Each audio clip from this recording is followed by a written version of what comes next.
आज हम लोग नया चैप्टर स्टार्ट कर रहे हैं क्लास 11 फिजिक्स में, that is gravitation. I hope कि जो पिछला चैप्टर है तुम्हारा जो कि रोटेशन मैकेनिक्स या तुमको सेंटर ऑफ मास इन सबों का क्वेश्चन जो है तुम एनसीईआरटी एस शर्मा इन सब से बनाया होगा। अगर स्टूडेंट को दिक्कत है, कोई भी क्वेश्चन नहीं बन रहा हो, किसी भी टॉपिक को समझने में इसमें दिक्कत हो रहा हो, किसी भी एस शर्मा से हो, एनसीईआरटी से या किसी और बुक से, तो मैकेनिक्स का जाहिर है कि तुम्हारा जो है मोशन का है समाप्ति भी हो गया। तो एफबीडी है, वर्क एनर्जी का equation, momentum conservation, energy conservation, ये सारे जितने भी इक्वेशंस हैं इन सबों को समझने में या फ्री बॉडी डायग्राम ड्रॉ करने में, इस सब में दिक्कत है, काइनेमेटिक्स को डील करने में, कहीं भी मोशन संबंधित है, अब तुम्हारा ये पोर्शन समाप्त हो गया। तो आई होप कि ये सब क्लियर हो जाना चाहिए। अभी तक क्वेश्चन जितने हैं एनसीईआरटी एस शर्मा के बन जाना चाहिए, तभी आप जेईई वगैरह में बेहतर कर पाएंगे। और इसके लिए तुमको कभी भी तुमको फिजिक्स के किसी भी पोर्शन को समझना हो या केमिस्ट्री, मैथ, इन सबों के लिए राइसविल ऐप पर जा करके उसमें तुम लाइव क्लासेस ज्वाइन कर सकते हो, या तुमको वहाँ पर पर्सनल कांटेक्ट के लिए हमारा नंबर भी दिया हुआ है जिस पे तुम कॉल कर सकते हो, और कभी भी या ईमेल करके हमसे संपर्क करके हमसे टाइम भी अलॉट कर सकते हो, टाइम ले सकते हो। तो कभी भी हमसे संपर्क करो राइसविल ऐप को प्ले स्टोर से डाउनलोड करके। आज का जो टॉपिक है, आज हम लोग स्टार्ट करें ग्रेविटेशन। तो ग्रेविटेशन तुमको जो है, जैसे कि ग्रेविटेशन के बारे में जहाँ तक है, लोगों को सबसे पहले प्लेनेट के बारे में, प्लेनेट, स्टार, या तुमको जो कि हम लोग देखते हैं जिसको जो स्काई में, तो बहुत से जो दिखते हैं हम लोग, जो ऑब्जेक्ट हैं हमारा जो दिखते हैं एस्ट्रोनॉमिकल ऑब्जेक्ट, उन सबों को पहले से ही लोगों का बहुत सा क्या रहा, बहुत सा उस पर नज़र रहा और वो चाह रहे थे कि इसका अध्ययन करना। तो इन सबों के लिए तुमको सबसे जो पहला है, तुमको लोगों ने बहुत से प्रयास किए। तो जैसे टॉलमी ने कहा था पहले, कि टॉलमी का कहना था कि जो सारे बॉडी जो हैं अर्थ के अराउंड में क्या करते हैं, रोटेट करते हैं, जिसको हम लोग कहते हैं जियोसेंट्रिक। जियोसेंट्रिक तुम्हारा क्या होना चाहिए, उनका कहना था जियोसेंट्रिक मैंने अर्थ के चारों ओर सभी रोटेट करते हैं, सभी उसी के अराउंड घूमते हैं, जिसको कि तुमको कोपरनिकस ने अपने थ्योरी के आधार पर कहा था, ऑब्जर्वेशन के आधार पर कहा कि नहीं, ये जिस ढंग से मोशन का तुमको स्टडी हो रहा है, ये तभी संभव है जबकि सारे ऑब्जेक्ट, सारे जो प्लेनेट हैं वो सन के अराउंड में घूम रहे हैं, जिसको हेलियोसेंट्रिक हम लोग कहते हैं। तो कोपरनिकस के ही मॉडल को, जैसा कि तुमने देखा होगा, गैलीलियो ने क्या किया, आगे बढ़ाया, जो कि गैलीलियो ने का ही कहना था कि ये मान्य था कि सन के अराउंड में ही अर्थ क्या होता है, घूमता है। और गैलीलियो ने उसके अलावा जो है तुमको जी का वैल्यू जो 9.8 मीटर पर सेकेंड स्क्वायर अभी होता है, इसके करीब का वैल्यू उन्होंने अपने एक्सपेरिमेंट के द्वारा कैलकुलेट किया था। और इसके इन सभी के लिए तुमको, जैसा कि फेमस स्टोरी है तुमको कि चर्च वगैरह से उसको गैलीलियो को पनिशमेंट भी दिया गया था, जिसके लिए चर्च ने इधर तुमको हाल फिलहाल के वर्षों में क्या किया, इसके लिए गैलीलियो के द्वारा को, गैलीलियो के प्रति जो अभद्रता हुई उसके लिए उन्होंने क्या किया था, एपोलाइज भी किया। तो ये सारी तुमको स्टोरीज हैं, ग्रेविटेशन के काफ़ी स्टोरीज हैं। और जैसे जैसे हम लोग आगे बढ़ेंगे, सन, ब्लैक होल, तुमको जो सैटेलाइट जो हम लोग लॉन्च करते हैं, geo stationary satellite, polar satellite, इन सबों के ऑर्बिट के बारे में, तो इन सबों के बारे में इसमें हम लोग पढ़ेंगे और काफ़ी इंटरेस्टिंग चैप्टर होगा। और इसमें जाहिर है कि थ्योरीज के भी तुमको अपना पार्ट हो गए।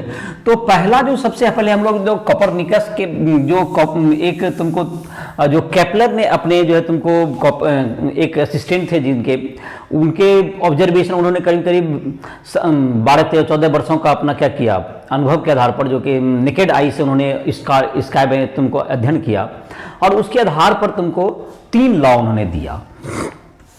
केपलर है Kepler's law,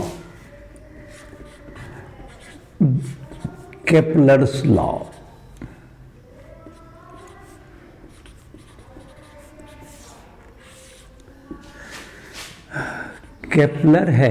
Kepler proposed 3 laws for planetary motion,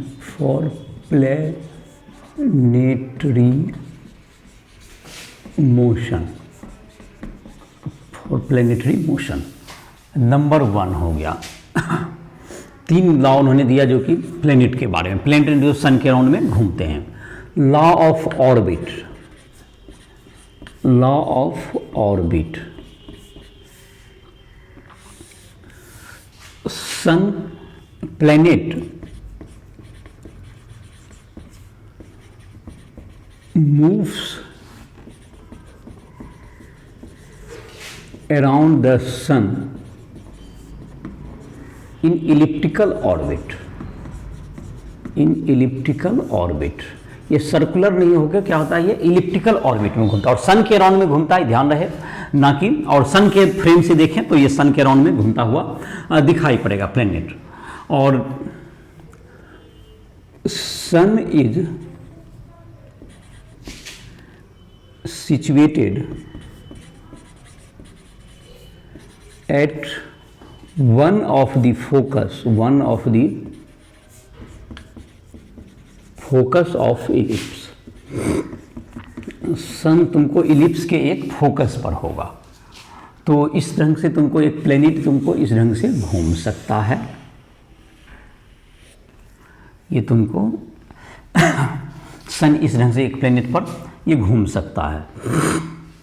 ये इलिप्टिकल ऑर्बिट हो गया, तो यहाँ पर तुमको फोकस होते हैं दोनों साइड, ये तुमको जो हो गया यहाँ पर एक फोकस हो सकता है या यहाँ पर फोकस होता है, और इन दोनों को ज्वाइन करने वाला जो लाइन है इसको हम लोग मेजर एक्सिस कहते हैं, और ये मेजर एक्सिस होता है। फोकस इलिप्स में तुमको ये होता है, इलिप्स का जैसे फोकस के अराउंड में यहाँ पर तुमको जो है ये तुम्हारा हो गया, ये सन दोनों में किसी एक फोकस पर होगा, या तो इधर के फोकस पर होगा या यहाँ पर होगा। तो मान लेते हैं कि सन यहाँ है तुम्हारा, इस फोकस पर है सन यहाँ पर होगा, और अर्थ जो है तुमको या कोई भी दूसरा प्लेनेट, मरकरी है, वेनस है, कोई भी प्लेनेट हो, इसके अराउंड अलग अलग इलिप्टिकल ऑर्बिट में घुमा, मतलब कि रिवॉल्व करेगा। तो ये जो तुम्हारा कहलाता है ये तुमको मेजर एक्सिस कहलाता है, या इलिप्स का मेजर एक्सिस जिसको कहते हैं हम लोग, मेजर एक्सिस। और ये तुमको इसका जो यहाँ पर तुमको जो हो गया, इसको हम लोग कहते हैं पेरीहेलियन कहते हैं। ये जब नज़दीक आ जाता है ये तुमको कहलाता है पेरीहेलियन, और ये कहलाता है अपहेलियन। ये पी हो गया और ये हो गया तुमको अपहेलियन कहलाता है, ये पॉइंट ए जब फार्देस्ट रहेगा ये, तो जैसे इधर से है तुमको तो ये फार्देस्ट पॉइंट हो जाएगा ए, तो ये तुमको, और इसका जो तुमको बीच जो होगा, पेरीहेलियन और अपहेलियन के जो सेंटर होंगे वो इसका कहलाएगा, जो बीच वाला भाग होगा इसको हम लोग सेंटर ऑफ इलिप्स कहेंगे। ये जो तुम्हारा हो गया ये हो गया तुमको सेंटर ऑफ इलिप्स, ये centre of ellipse, centre of ellipse. और ओ से जो तुम्हारा हो गया, ओ से पी का डिस्टेंस या ओ से ए का डिस्टेंस को हम लोग सेमी मेजर एक्सिस कहते हैं। O P equals to O A equals to length of semi major axis, length of semi major axis, ये तुमको हो गया। तो ये सन हो गया तुमको, सन के अराउंड में क्या करते हैं, प्लेनेट घूमते हैं। सन के अराउंड में तुमको प्लेनेट क्या होंगे, रिवॉल्व करते हैं सब तरफ, और ये सब सन के अराउंड में घूमेंगे। तो सन के अराउंड में जब ये घूमते हैं तो सन के अराउंड में तुमको दूसरा जो लॉ इसमें देंगे, सेकेंड लॉ, इसमें तुमको ये समझ में आ गया होगा कि प्लेनेट यहाँ पर क्या करते हैं, प्लेनेट इस ऑर्बिट में क्या हो रहे हैं, घूम रहे हैं। ये प्लेनेट जो है तुमको इसमें अलग अलग मतलब जगह पर ये क्या करते रहते हैं, घूमते रहते हैं। जब सबसे नज़दीक हो गया तो इसको हम लोग कहेंगे पेरीहेलियन, पेरीहेलियन, और इसको कहेंगे हम लोग अपहेलियन, एपी, अपहेलियन कहलाता है जब फार्देस्ट होता है। तो ये तुम्हारा हो गया अर्थ, किसी भी प्लेनेट के लिए इस तरह का ऑर्बिट होता है। दूसरा लॉ है इनका, लॉ ऑफ तुमको कहलाता है law of area. Second law को हम लोग कह सकते हैं law of area. The area swept by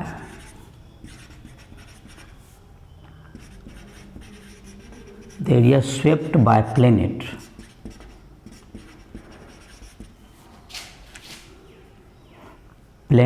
in equal time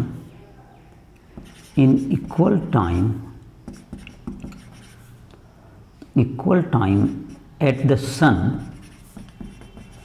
is equal time में ये जो एरिया है वो इक्वल होगा, इक्वल टाइम में ये जो एरिया है वो इक्वल होगा।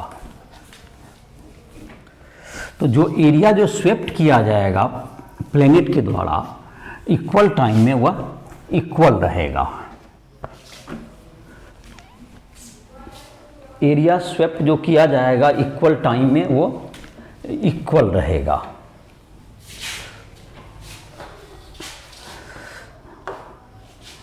तो इक्वल टाइम में जो स्वेप्ट करेगा, जैसे इसको फिगर के द्वारा इसको फिर से बनाते हैं इलिप्स का, तो जबकि नज़दीक रहता है, जबकि तुमको सन जो है, तुमको सन जो अर्थ है या कोई भी प्लेनेट जब सन के करीब रहेगा तो उसका स्पीड जो है तुमको बढ़ जाता है, और जब दूर रहता है तो उसका स्पीड घट जाता है। और इस कारण से उसका जो सन पे जो इक्वल एरिया जो फॉर्म होता है वो इक्वल टाइम में वो इक्वल ही होता है। जैसे कि इसको एक फिगर से हम लोग इसको समझने का कोशिश करते हैं। देखो, जैसे कि ये इलिप्स हो गया, यहाँ पर सन है और तुमको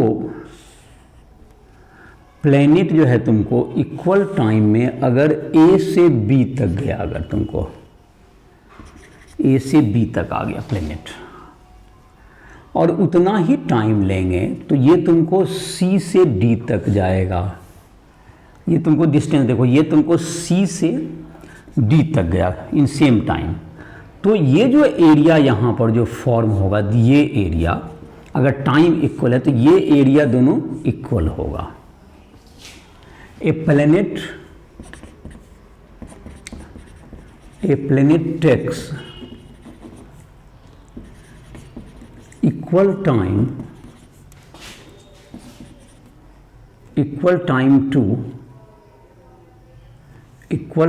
to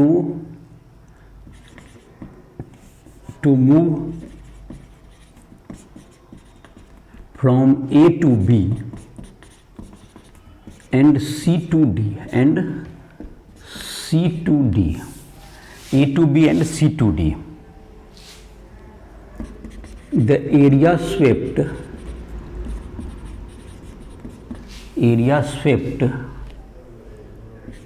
SAB equals to area swept SCD। तो ये जो एरिया फॉर्म होगा SAB का यहाँ पर और एरिया SCD ये इक्वल होगा। इक्वल टाइम में अगर यहाँ से यहाँ तक जो टाइम है, ये तुमको यहाँ से यहाँ तक जाने का जो टाइम है ये तुमको अगर इक्वल रहा होगा, यहाँ से यहाँ तक आने में अगर टाइम t लगा, यहाँ भी t लगा होगा, इक्वल टाइम है, तो ये एरिया भी तुम्हारा जो है ना, ये स्वेप्ट जो होगा ये इक्वल होगा। एरिया स्वेप्ट, एरिया SAB तुमको टाइम में, तुमको सेम टाइम में यहाँ से A से B जितना जाने में समय लगा, C से D जाने में जितना समय लगा, दोनों इक्वल टाइम हो तो ये एरिया भी इक्वल होगा।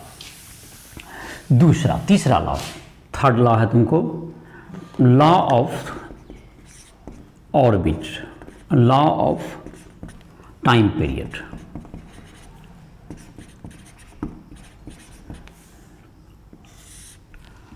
The square of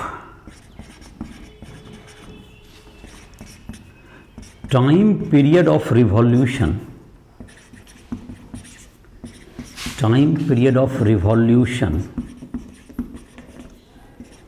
of a planet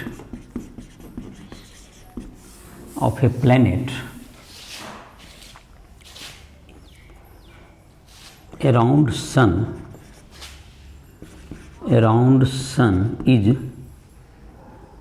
proportional to cube of semi-major axis. T square is proportional to r cube. T square is proportional to r cube. तो टी स्क्वायर जो है तुमको are cube के proportional होगा। ये are जो है तुम्हारा radius of R is equal to semi length of semi major axis. T equals to time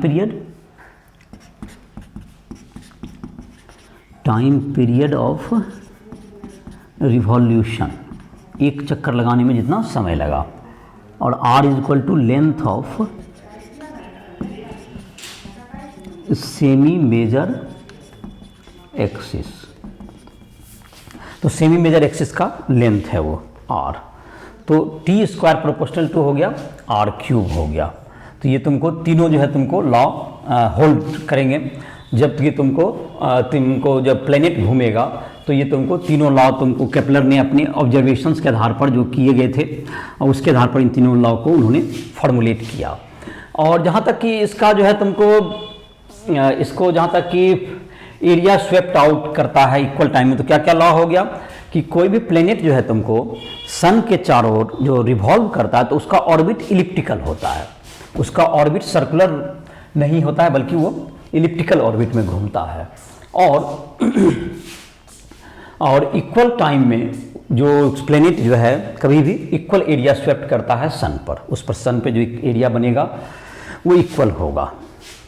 तीसरा उन्होंने पॉइंट कहा कि जो टाइम पीरियड होता है रिवॉल्यूशन का वो जो कि सेंटर से लेके तुमको जो तुमको प्लेनेट का जो कि तुमको मेजर एक्सिस है, जो मेजर एक्सिस जो कि तुमको अभी फिगर में दिखा रहे थे, मेजर एक्सिस का जो तुमको सेमी मेजर एक्सिस आधा उसको कहेंगे, उसके क्यूब के टाइम पीरियड जो T square proportional to R cube, ये तुमको टाइम पीरियड उसके टाइम पीरियड का स्क्वायर जो है जो सेमी मेजर एक्सिस के लेंथ के क्यूब के प्रोपोर्शनल होता है। ये अलग अलग इसका ये भी मतलब हुआ कि जो कि सन से जितना दूर होगा उसका टाइम पीरियड भी उतना अधिक होगा। जैसे कि अर्थ के डे से अगर हम लोग कंपेयर करें तो मरकरी जो सबसे कम है उसका 86 डेज होता है, और जैसे जैसे डिस्टेंस बढ़ता जाएगा उसका जो ईयर का जो साइज है, ईयर भी क्या होगा, जिसको ईयर हम लोग कहते हैं सामान्यतः, वो बढ़ता जाएगा।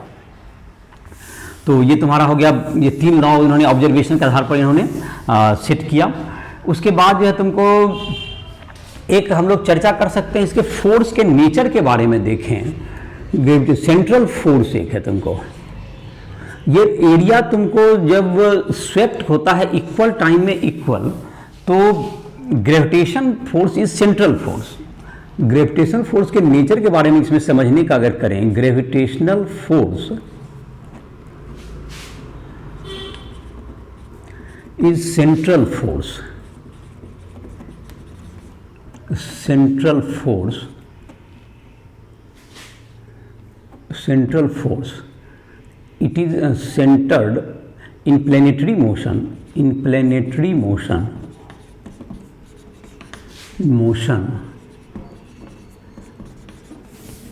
the gravitational force centered at sun, gravitational force centered at sun. So the torque due to gravitation force, torque of gravitation force about an axis through sun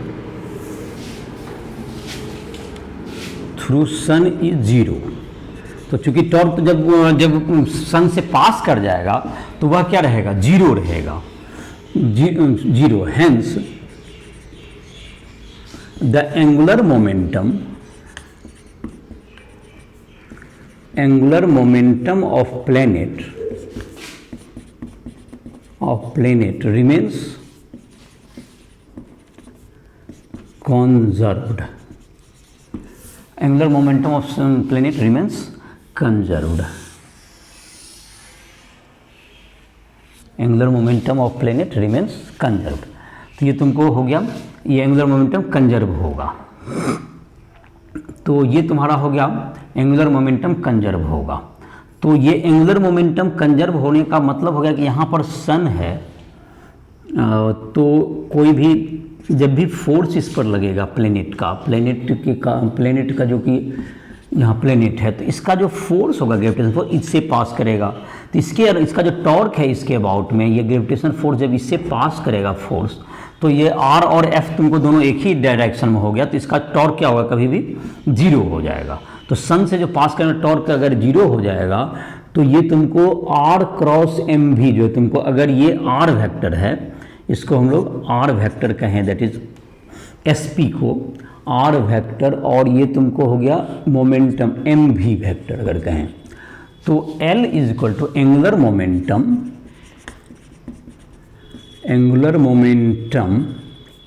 L equals to R cross M V vector और ये तुमको L is equal to constant, L is equal to as torque is equal to zero, torque equals to zero, L is equal to constant. This implies that R cross M V is equal to constant, R cross V equals to constant. R cross V क्या होगा, ये constant होगा. R cross भी जो है तुमको ये constant हो जाएगा, दैट इज R भी साइन थीटा, ये तुमको कांस्टेंट होगा. R क्रॉस भी दैट इज कांस्टेंट, R भी sine theta that is constant होना चाहिए. तो ये तुम्हारा हो गया R क्रॉस भी जो तुम्हारा हो गया ये कांस्टेंट होगा. तो ये तुम्हारा कहते हैं, इसको एरियल वेलोसिटी कहते हैं. R क्रॉस भी जो है एरिया जितना स्वेप्ट करेगा उसी को बताता है. तो R क्रॉस जो तुमको that's equal to half into R cross भी जो होगा तुम्हारा, ये तुमको एरियल वेलोसिटी कहलाता है. हाफ इंटू R क्रॉस भी इज एरियल वेलोसिटी.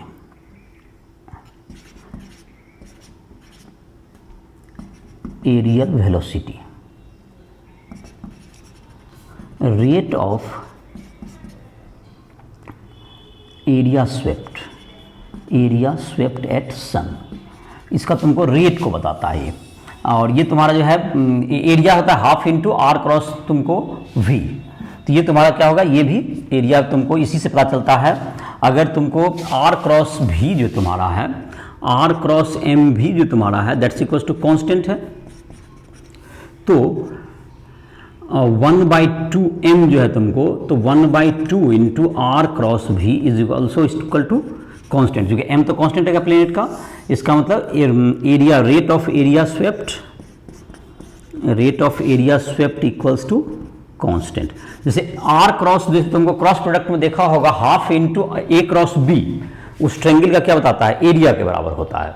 तो यहाँ भी तुमको इसका एरिया, मैंने यहाँ पर डिस्टेंस के बजाय ये तुमको वेलोसिटी दे दिया, तो वेलोसिटी का मतलब रेट हो गया उसका.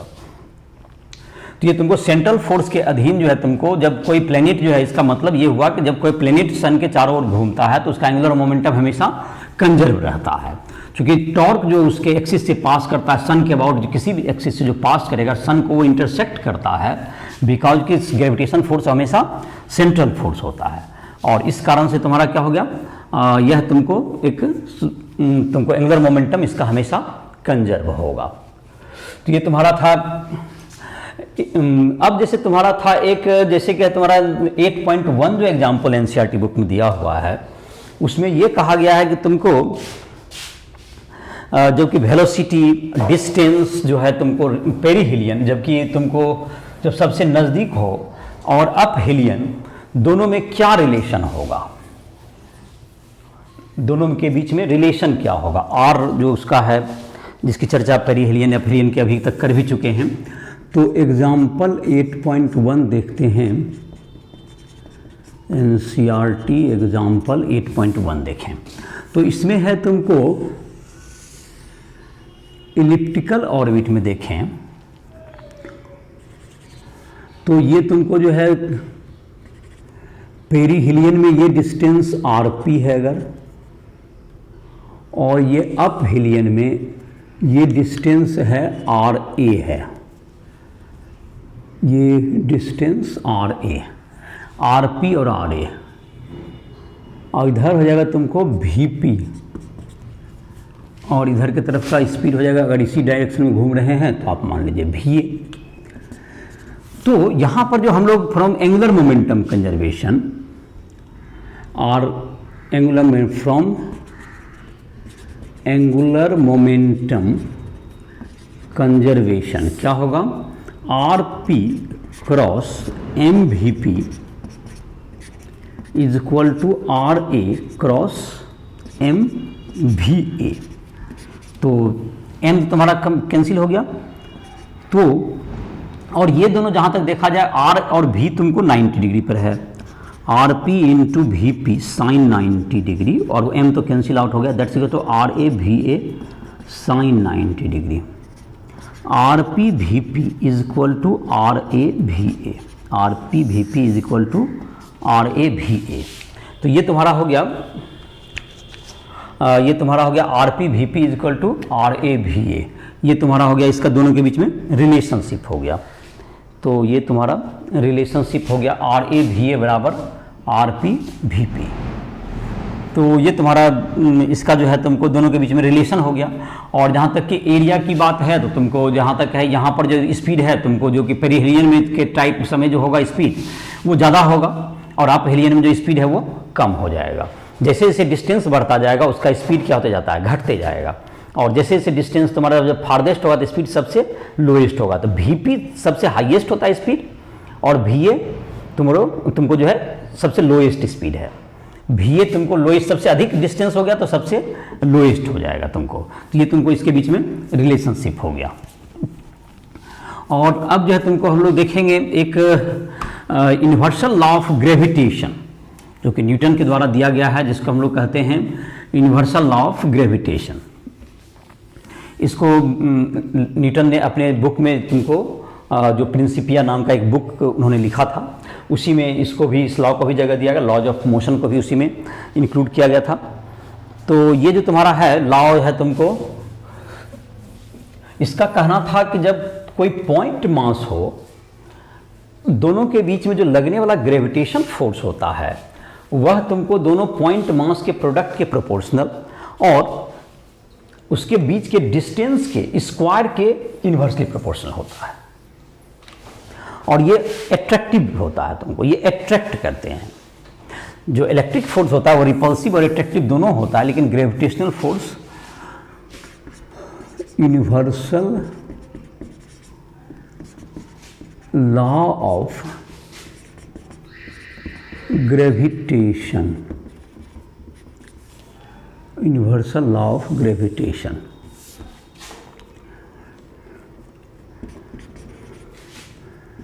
the gravitation force between 2 point masses, between 2 point masses is directly proportional to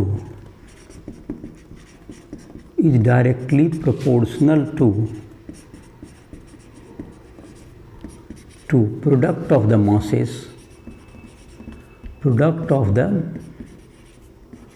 masses and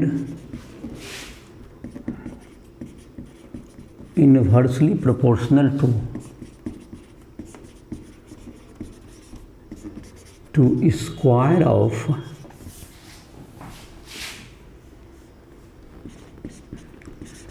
square of distance between the masses,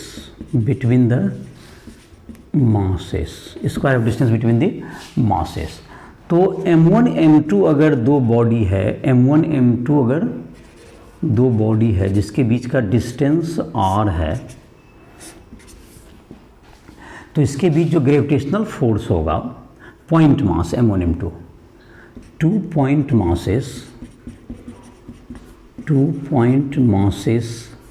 m1 and m2 are separated by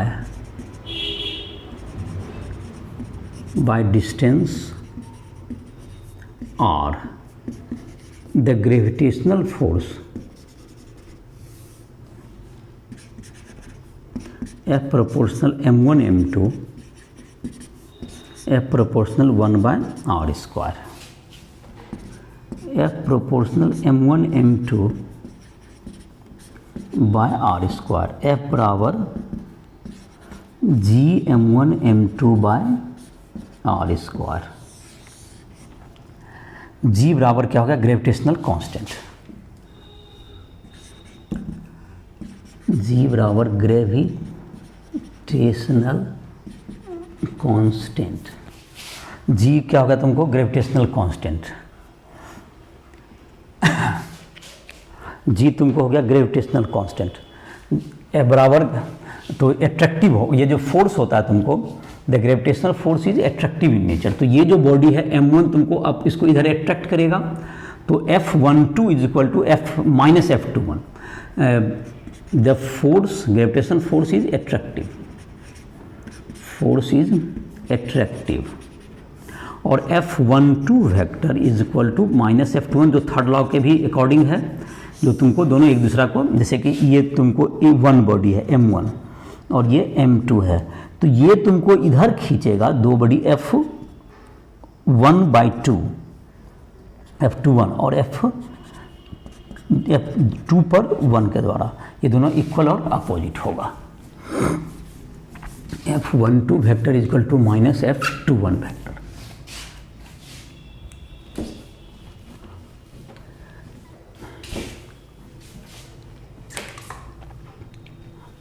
तो ये तुम्हारा हो गया यूनिवर्सल लॉ ऑफ ग्रेविटेशन। तो ये तुमको है कि ये पॉइंट मास जब एक दूसरे से क्या हो, r डिस्टेंस पे हो, तो उनके बीच में लगने वाला जो अट्रैक्शन फोर्स होगा, जो gravitation force, F is equal to G m1 m2 by r square. यहाँ पे g है तुमको ग्रेविटेशनल कांस्टेंट, और g का जहाँ तक वैल्यू है उसको हम लोग यूनिवर्सल कांस्टेंट जो g है उसको हम लोग फाइंड आउट कर सकते हैं। डिटर्मिनेशन ऑफ g का वैल्यू क्या होगा,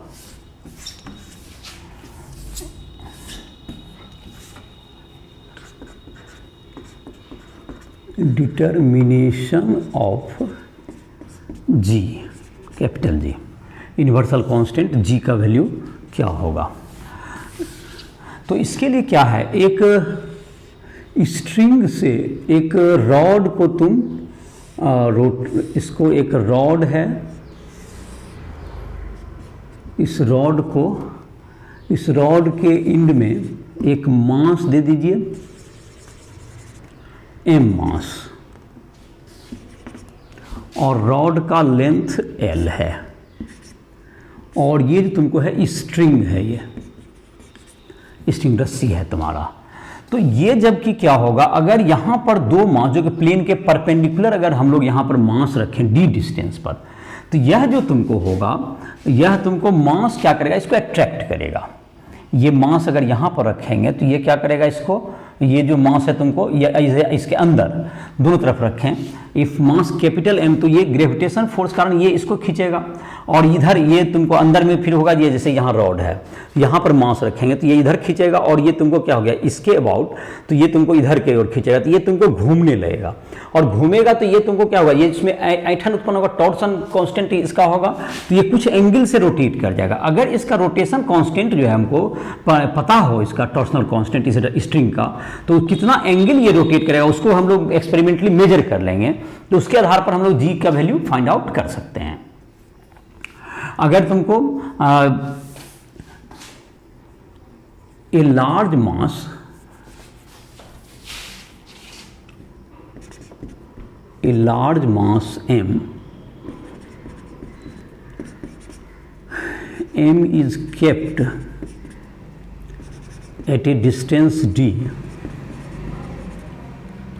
perpendicular to the figure in opposite direction,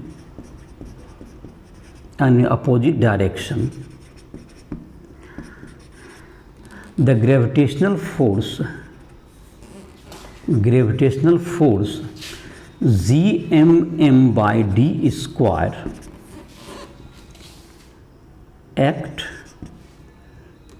in opposite direction to mass m, hence it produces couple.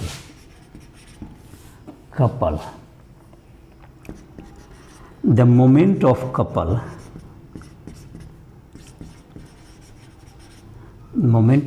is equal to Gmm/d square into L, Gmm/d square into L, और that's equals to क्या होगा तुमको r into k theta at equilibrium equilibrium if angle rotated equals to theta and torsional constant of string equals to K, तो restoring torque कितना हो जाएगा? Restoring torque जो रोकने का काम करे that's equal to K theta, और एट इक्विलिब्रियम क्या होगा? Hence GMM/d² into L equals to K theta. तो इसके आधार पर जी का वैल्यू हम लोग, इसमें सब क्वांटिटी का वैल्यू पता हो, जो हमने बड़ा मास लिया, छोटा मास, दोनों के बीच का डिस्टेंस, ये एल हो गया। इन सबों के आधार पर क्या कर सकते हैं हम लोग? GMM/d² into L. तो इसके आधार पर हम लोग क्या निकाल सकते हैं? इसका जी का वैल्यू हम लोग फाइंड आउट करते हैं। तो जी जो तुम्हारा होता है, G equals to 6.67 into 10⁻⁻11 newton metre square per kg square. Newton metre square per kg square, G का वैल्यू इतना फाइंड आउट किया गया, 6.67 इंटू 10⁻11। तो इसके आधार पर अब कोई भी दो मासेस होगा, उसके बीच में लगने वाले फोर्स को हम लोग कैलकुलेट कर सकते हैं। तो जो जी का वैल्यू हो गया, जी एम का वैल्यू हो गया 6.67 इंटू 10⁻11। तो जी का वैल्यू याद कर लेगा, 6 ये काफ़ी छोटा वैल्यू है, 6.67 इंटू 10⁻11। जहाँ तक एसआई यूनिट की बात है तो F इक्वल टू GM1m2/r² है, तो G इक्वल टू FR²/mn_m2 हो जाएगा, और उसके आधार पर उसका यूनिट भी आ जाएगा, जैसे कि F इक्वल टू GM1m2/r²। तो G का वैल्यू क्या हो जाएगा? FR²/mn_m2, तो newton metre square per kg square, newton metre square per kg square, newton metre square per kg square, ये तुम्हारा इसका वैल्यू हो जाता है। अब तुमको इसका जो वैल्यू हो गया जी Newton metre square per kg square, तो 6.67 इंटू 10⁻11। तो इसके आधार पर एक तुमको एनसीईआरटी का एग्जाम्पल है 8.2, एनसीईआरटी एग्जाम्पल 8.2। यहाँ इसमें दिया हुआ है तुमको एक इक्विलैटरल ट्रायंगल है, जिसके वर्टेक्स पर m मास दिया हुआ है, इसके वर्टेक्स पर m मास रखा हुआ है तीनों वर्टेक्स पर, और इसके सेंट्रॉइड पे या सेंटर पे यहाँ पे एक 2m मास रख दिया गया है। इसको A कहें, इसको B कह सकते हैं, और इसको C कह सकते हैं हम लोग। ABC ट्रायंगल इक्विलैटरल ट्रायंगल है, जिसके ऊपर मास जो है m दिया हुआ। इसके सेंटर पे जिसको G कह सकते हैं, यहाँ पे 2m मास रख दिया गया। तो इस पर ये जो फोर्स है m, ये इधर की ओर फोर्स लगाएगा, इसको अट्रैक्ट करेगा, ये इधर की ओर अट्रैक्ट करेगा, और ये तुमको इधर की ओर अट्रैक्ट करेगा। 3 फोर्स लगेगा। F इसको A कह सकते हैं, इस फोर्स को, इसको FB कह सकते हैं, और इसको F ड्यू टू C कह सकते हैं। तो इन तीनों का जो रिजल्टेंट होगा वही इसका क्या होगा, इसका तुमको वैल्यू होगा, और तीनों बराबर ही होगा। AG equals to BG equals to CG, AG equals to BG equals to CG होगा, जो तुम्हारा रखा हुआ है डिस्टेंस, ये तुम्हारा इक्वल होगा। ये R भी इक्वल ही होगा सबका। तो जो फोर्स का मैग्नीट्यूड होगा वो सबके लिए तो बराबर ही होगा, that is equal to G into M into 2m/r²। इसको इक्वल टू R मान लो, इसको तो ये इक्वल टू R मान लो, तो R इक्वल हो गया। तो ये तुम्हारा हो गया इक्वल होगा मैग्नीट्यूड। लेकिन और तीनों के बीच में एंगल की जहाँ तक बात करें तो तीनों के बीच में 120 का एंगल आएगा, ये दोनों के बीच में भी 120 आएगा, इसके बीच में भी। तो इसका जब रिजल्टेंट हम लोग निकालेंगे, 2 का रिजल्टेंट निकालेंगे, तो resultant of FA and FB, resultant of FA vector and FB vector, इन दोनों का रिजल्टेंट जो निकालेंगे that's equal to √F² plus F², दोनों का value plus 2 into F into cos 120 degree. तो √2F² minus 2F square into 1/2 that's equals to F हो गया। तो ये रिजल्टेंट एफ होगा। तो ये रिजल्टेंट एफ हो गया जो कि तुम्हारा, और ये तुमको जस्ट जो है एफ ए और एफ बी का जैसे रिजल्टेंट हो गया ये तुम्हारा, तो इधर की तरफ आ जाएगा, जस्ट इसमें 60 डिग्री पे आएगा बीचों बीच मिडिल। तो ये तुमको एफ जो रिजल्टेंट हो गया, ये रिजल्टेंट आर जो हो गया, resultant R is just opposite to F C. R तुमको 60 डिग्री पे हुआ तो 180 हुआ, 120 plus 60 that is 180 degree. F C and R has equal magnitude and opposite direction, so their resultant is equal to 0। इसलिए इसका रिजल्टेंट क्या होगा, ये 0 होगा। तो रिजल्टेंट इस पर जो लगने वाला ग्रेविटेशन फोर्स है वो 0 हो जाएगा। दूसरा है तुमको यहाँ पर अगर 2m मास यहाँ पर रहा, और यहाँ पर अब तुमको ये जो क्वेश्चन में है सेकेंड पार्ट में कि एक मास को जो है तुमको इसको डबल कर दिया गया, ए का मास को क्या कर दिया जाए, अगर डबल कर दिया जाए तो ए का मास को अगर हम लोग डबल करेंगे, इफ सेकेंड पार्ट में if mass of A, mass at A equals to 2m, तो जाहिर है कि 2m होगा तो एफ बी और एफ सी का रिजल्टेंट उतना ही रहेगा। Resultant of F B and F C is equal to GMM by R square and opposite to F A equals to G into mass, इस तरह तो मास होता है 2m into 2m by R square, और into 2m होता है। यहाँ पर एक मास था 2m, और जब सब जगह m लिख रहे थे तो GMM मतलब m का मान था यहाँ पर 2m के बराबर। तो यहाँ भी रख देते हैं 1 मिनट, a को 2m कर देंगे तो m को जो है GMM बाय आर स्क्वायर जो लिख रहे हैं हम लोग, तो उसका मास 2m दिया हुआ है कैपिटल M, तो दैट्स इक्वल्स टू क्या हो गया, G into m into 2m by R square. और यहाँ पर हो गया 4, तो रिजल्टेंट क्या आ जाएगा तुमको, इधर इसका 4 टाइम एफ ए, तो resultant is equal to, resultant along A is equal to G into 4 m square by R square minus G into 2m square by R square, तो 2GM square by R square, और r equals to अगर 1 दिया हुआ है तो r का value 1 रख लीजिए, क्वेश्चन में दिया हुआ है। तो इस प्रकार से क्या हो जाएगा, रिजल्टेंट निकल जाएगा।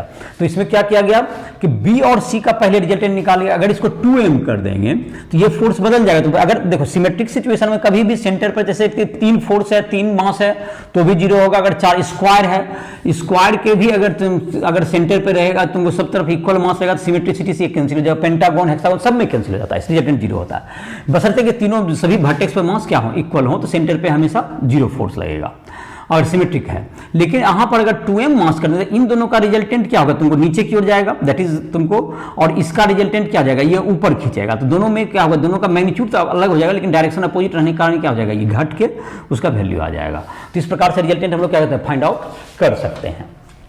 तो ये तुम्हारा था, तो ग्रेविटेशन फोर्स में यही है, तुमको फोर्स का जो वैल्यू होगा GMM बाय आर स्क्वायर होगा, और इसका रिजल्टेंट जो निकालने के लिए हम लोग क्या करेंगे इसको, और जो रिजल्टेंट 2 से 2 फोर्स हो, 3 फोर्स हो, तो उसके आधार पर जो वेक्टर लॉ ऑफ एडिशन है उसका यूज करके हम लोग रिजल्टेंट निकाल सकते हैं। पहले 2 का भी निकाल सकते, फिर या तो प्रोजेक्शन या बहुत सा फोर्स होता है, बहुत से वेक्टर पॉइंट है, तो उसके लिए क्या करते हैं हम लोग, उसका जो है x कंपोनेंट y कंपोनेंट इसका आधार पर भी निकालते हैं, तो वो भी रिजल्टेंट निकालने का एक तरीका है बहुत से फोर्सेज का। तो यहाँ पर हमने यही किया, इसको फिर से अगर रिमाइंड करें इस रिजल्ट को, तो अगर कोई भी तुमको जैसे यहाँ पर है इक्वल मास अगर रखा हुआ है सिमेट्रिकल सिचुएशन में, इक्विलेटरल ट्रायंगल में, तो यहाँ पर रिजल्टेंट फोर्स हमेशा 0 ही हो चुकी, जितना ये सिमेट्रिकल है तो ये तीनों का रिजल्टेंट 0 हो जाएगा। यही बात हमने कहा कि अगर ये स्क्वायर भी होता चारों कॉर्नर पे इक्वल मास अगर रखते तो यहाँ पर भी तुमको ये जितना इधर खींचता, ये इधर खींचता, ये इधर खींचता, ये इधर खींचता, तो ये दोनों रिजल्टेंट 0, ये भी 0, तो ये तुम्हारा नेट 0 हो जाएगा। तो यही बात तुमको हेक्सागोन में भी लागू होगा। तो इसी तरह का तुमको जहाँ पर रिजल्टेंट अगर सिमेट्रिक है तो तुमको इक्वल ही हो जाएगा। अगर मान लेते हैं यहाँ पर जैसे मास को डबल कर दिया तुमको, तो इन दोनों का जो रिजल्टेंट है ये तुमको ये दोनों का रिजल्टेंट तुमको इसके जस्ट अपोजिट जाएगा, तो इसका फोर्स निकाल लेंगे और इन दोनों का रिजल्टेंट निकाल लेंगे इसको cos 120 की मदद से, तो ये तुम्हारा क्या जाएगा, ये जस्ट 120 इधर प्लस 60 180 डिग्री करीब, तो दोनों एक दूसरे के जस्ट अपोजिट, क्योंकि ये दोनों इक्वल है तो जाहिर इसका रिजल्टेंट 20 से ही जाएगा। तो इस प्रकार से क्या हो सकता है, दोनों जस्ट सब्सट्रैक्ट करके क्या निकल जाएगा, इस पर रिजल्टेंट फोर्स निकल जाएगा। अगर तुमको कोई एक मास अनइक्वल कर दिया, ये दो मास इक्वल रहा, दो मास इक्वल है तो दोनों को इसका रिजल्टेंट निकालिए और इसका फिर इससे माइनस कर दीजिए, रिजल्टेंट आ जाएगा। और जाहिर है कि वो ए की तरफ डायरेक्टेड होगा, जो फोर्स जो बड़ा है, क्योंकि बड़ा यहाँ पर डबल किया गया था तो वो ए की तरफ डायरेक्टेड था, डायरेक्टेड टुवर्ड्स ए। तो ये तुमको आई होप कि समझ में आ गया होगा तुमको यूनिवर्सल ऑफ ग्रेविटेशन, और उसके द्वारा जो दिए गए थे तुमको एग्जाम्पल जो तुम्हारा था 8.2, ये भी तुम्हें समझ में आ गया होगा।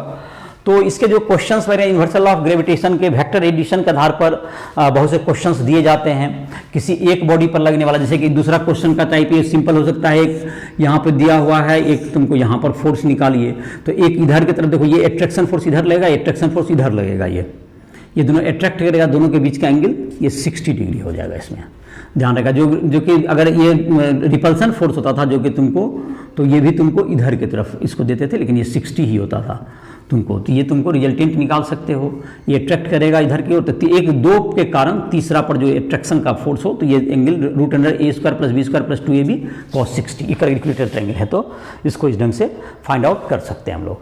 तो इस तरह के जो क्वेश्चंस होंगे तुमको इसको कोशिश करके बना सकते हो इसको, और आई होप कि तुम्हें ये क्या हो जाएगा, बन भी जाएगा। इसके बाद हम लोग आगे के चैप्टर में, आगे के टॉपिक में देखेंगे एक्सेलरेशन ड्यू टू ग्रेविटी। अब जहाँ तक कि ये जो रिजल्ट था यूनिवर्सल ऑफ ग्रेविटेशन का, यूनिवर्सल लॉ ऑफ ग्रेविटेशन में एक देख सकते हैं gravitation force due to gravitation force due to hollow sphere. Hollow sphere, तो ये हॉलो स्फीयर जो कि ये पॉइंट मास नहीं है, ये तुमको कोई हॉलो स्फीयर है जिसका कि मास m है, ये हॉलो स्फीयर है, मास m और रेडियस r है, और रेडियस कैपिटल R ले लीजिए इसका। चलिए, हॉलो स्फीयर है ये हॉलो स्फीयर। तो जहाँ तक कि इसका तो डेरिवेशन करके हम लोग का तो रिजल्ट जो है तुमको एनसीईआरटी बुक में तो नहीं दिया गया है, एसटीएम वगैरह के बुक में इसके द्वारा ग्रेविटेशन फील्ड इन सब डिफाइन किया गया है। तो खैर यहाँ पर जो लॉजिक ये दिया जाता है कि इसमें तुमको जो बाहर का मास है, बाहर कोई मास रखा हुआ है इसके, जो कि इसके सेंटर से r डिस्टेंस पर है, तो इसमें क्या होगा, अगर इस पार्ट के द्वारा देखें मास का, इसका जो फोर्स होगा ग्रेविटेशन वो इधर खींचेगा, ये पॉइंट मास टाइप से ट्रीट करेंगे, फिर ये जो पार्ट होगा ये तुमको इधर खींचेगा, इन दोनों का रिजल्टेंट लगता है ये तुमको इसको दो पार्ट बांटेगा, एक रिजल्टेंट ये ऊपर जाएगा, एक इधर जाएगा, इसका एक रिजल्टेंट इधर जाएगा, एक इधर जाएगा, तो ये दोनों कैंसिल आउट हो रहा है, और तो इसका मतलब कि इसका रिजल्टेंट इधर की तरफ ही लगता हुआ दिख रहा है, सेंटर की तरफ। तो जो कोई भी इसका जो मतलब ये हो, ये मैं एक रिजल्ट को जस्टिफाई करने का कोशिश कर रहा हूं, और रिजल्ट का जाएगा इसका डेरिवेशन जहां तक है तुम्हारे एनसीईआरटी बुक में नहीं दिया गया, इसको अभी अवॉइड कर रहे हैं, अगर होगा तो किसी क्लास में इसको किसी लेक्चर में तुमको आगे जो है अपलोड भी कर देंगे अगर जैसा जरूरत बुझाएगा। तो एससी रोहा की बुक में तो खैर इसका डेरिवेशन किया हुआ है, और इसमें 3 डायमेंशन में कटिंग करके इसको जो है इंटीग्रेट करके इसको बनाना पड़ेगा। तो यहाँ पर जहाँ तक कि मैं जिस रिजल्ट की बात कर रहा था, तो ये हॉलो स्फीयर कारण बाहर के पॉइंट पर तुमको ऐसा लग रहा है कि सारा का डिस्टेंस कहाँ से लेना होगा, इसका जो प्रोजेक्शन, ये जो डिस्टेंस लिए, तो ये तो तुमको इसका प्रोजेक्शन तो आ जाएगा, इसका ये तुमको इस डायरेक्शन में long cos theta, that is ये इस डिस्टेंस के इक्वल ही आ जाएगा।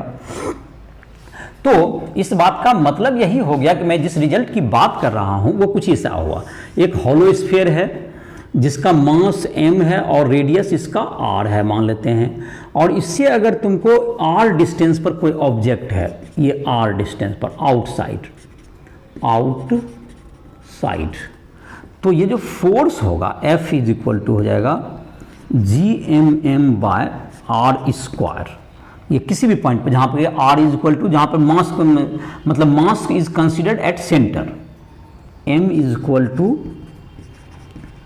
मास ऑफ हॉलो स्फीयर, जबकि आर ग्रेटर देन आर हो, मतलब बाहर, और दैट से तो अंदर में तुमको ये जीरो हो जाता है जब आर लेस देन आर हो।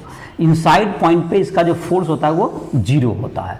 इनसाइड पॉइंट पे यहाँ पे जब जाओगे अंदर कहीं भी, तो इसके कारण जो फोर्स होता है इनसाइड पॉइंट पे ये कैंसिल आउट हो जाता है, क्योंकि जब जहाँ पे इनसाइड में देखेंगे तो ये जैसे कि तुमको ये दूर होगा और ये मास ज़्यादा बड़ा होगा, बट इनसाइड में अगर इधर दबेंगे तो ये फोर्स के नज़दीक हो जाता है इधर के बड़ी, तो इसका अट्रैक्शन ज़्यादा बढ़ जाता है और इसका अट्रैक्शन कम हो जाएगा। तो इस प्रकार से ये दोनों नलिफाई हो जाता है रिजल्ट।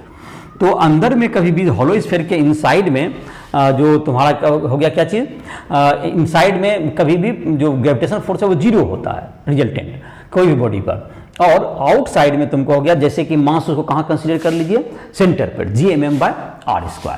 इस प्रकार से हम लोग इसको कंसीडर कर सकते हैं। और सॉलिड स्फीयर भी, सॉलिड स्फीयर को बहुत बड़े से होलो स्फीयर से मिलकर बना हुआ समझा जा सकता है, तो बाहर के पॉइंट पर सॉलिड स्फीयर का भी क्या होगा रिजल्ट, तो सॉलिड स्फीयर में भी तुमको बाहर के पॉइंट के लिए कोई दिक्कत नहीं, लेकिन अंदर के पॉइंट का रिजल्ट अलग हो जाएगा, जिसकी चर्चा हम लोग जब एक्सेलरेशन ड्यू टू ग्रेविटी करेंगे उसमें करेंगे। ये आर ग्रेटर देन आर के लिए ये सेम होगा, लेकिन जब तुमको आर लेस देन आर होता है तो Gmm/r³ इंटू स्मॉल आर, ये आर लेस देन आर के लिए होता है सॉलिड स्फीयर का। तो इसकी खैर इस रिजल्ट की हम लोग चर्चा कर सकते हैं। सॉलिड स्फीयर में भी तुमको बाहर के पॉइंट पर तो ऐसा मान लेते हैं उसको सेंटर पर ही है, लेकिन होलो स्फीयर, सॉलिड स्फीयर में तुमको इनसाइड के पॉइंट पे है Gm/r³ capital R³ into small are, ये तुम्हारा इसका रिजल्ट है। और तो इस रिजल्ट को जस्टिफाई हमने करने की कोशिश किया कुछ हद तक, और जैसे सॉलिड स्फीयर का भी मतलब कि जो अनसाइड पॉइंट पे है उसको तुम ध्यान रखोगे, और उसका जहाँ तक है उसका डेरिवेशन तुमको जो एक्सेलरेशन ड्यू टू ग्रेविटी करेंगे तो उसको एक लॉजिकली उसको डिराइव करेंगे, और जहाँ तक कि उसका इंटीग्रेट करके इसका प्रूविंग की बात है तो उसका तो तुमको प्रूविंग एनसीईआरटी बुक में अभी नहीं है सिलेबस में, तो ऑफकोर्स उसको अवॉइड ही करेंगे। तुम्हारे बुक में इतना ही चर्चा किया हुआ एनसीईआरटी बुक में, तो इसको हमने चर्चा कर दिया। तो क्या चर्चा हुआ तुम्हारा, फाइनली ये हुआ तुम्हारा कि होलो स्फीयर अगर रहा तो होलो स्फीयर या सॉलिड स्फीयर अगर बाहर के पॉइंट पर इसको सेंटर पे मास मान लीजिए, और इनसाइड पॉइंट पे होलो स्फीयर में जीरो होता है और सॉलिड स्फीयर में होता है Gmm/r³ इंटू स्मॉल आर। ये तुम्हारा ये रिजल्ट हो गया, जिसकी चर्चा मतलब कि आगे के एक्सेलरेशन ड्यू टू ग्रेविटी में भी इसको और बेहतर से इसकी ज़रूरत पड़ेगी, तो उसमें हम लोग यूज करेंगे। तो इस लेक्चर में हम लोग इतना ही रखते हैं।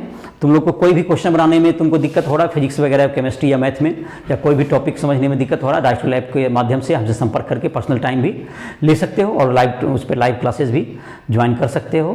तो इसी के साथ इस लेक्चर को समाप्त कर रहे हैं।